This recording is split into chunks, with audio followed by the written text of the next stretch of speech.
श्रीमद् भागवत पारायण प्रवचन उद्यापित दसपल्ला दुर्गा बजार कॉलोनी परिसर में चलता श्रीमद् भागवत पारायण और प्रवचन कार्यक्रम बुधवार उद्यापित हो जाए।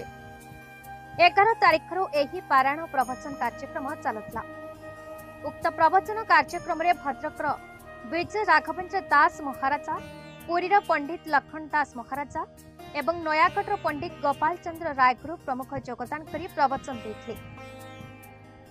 प्रत्येह धारावाहिक प्रवचक भावे हरिहर पंडा योगदान करथिले। प्रत्येह राति पर्यंत बहु भक्त योगदान करी प्रवचन सुनिथिले। विभिन्न दिवस रे कंधमाल सांसद सुकांत पाणिग्राही, दसपल्ला विधायक रमेश चंद्र बेहेरा, एनएससी चेयरमैन पूनम प्रियदर्शिनी प्रमुख योगदान करथिले। पूर्णाहुति कार्यक्रम रे बहु भक्तक समागम होइतला। उक्त कार्यक्रम को दुर्गा बजार कॉलोनी भक्तवृंद परिचालना करथिले।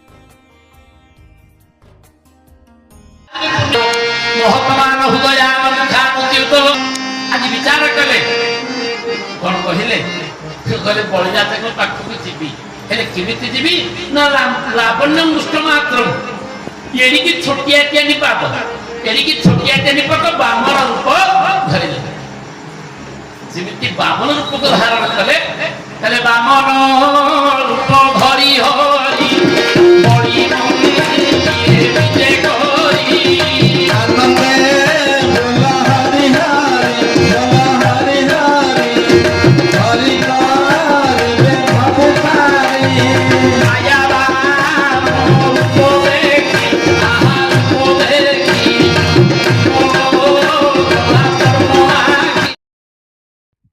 दसपल्लारू पीके Panikkar report be news Odisha.